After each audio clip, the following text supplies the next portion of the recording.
গৃহকর্মীর কাজ করে দুই সন্তানের পড়াশোনার খরচ যোগান দেন মিতা পাল নামের এই নারী।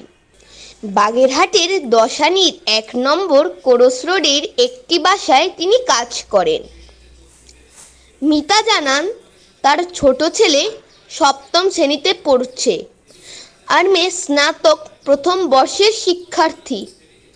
4 সদস্যের পরিবারের খরচ একা যোগান দিতে তার স্বামীকে হিমশিম খেতে হয়।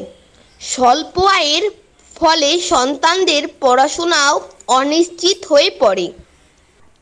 এমন অবস্থায় মিতা সিদ্ধান্ত নেন ঘরে বসে না থেকে তিনি নিজে উপার্জন করবেন। আমার স্বামী যা ইনকাম করে তাতে সংসার চলে না। ছেলে মেয়ে আছে 2 জন।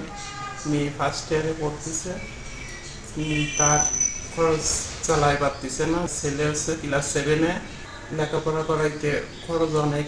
আমি যেরকম কাজ করি এরকম জানতে ছেলে মেয়েদের কাজ না করে, যার জন্যে আমি ছেলে মেয়ে মানুষ করার জন্যে আমি বাইরে নামেছি। মিতা এখন জেলা শহরের 5টি বাড়িতে গৃহকর্মী হিসাবে কাজ করেন।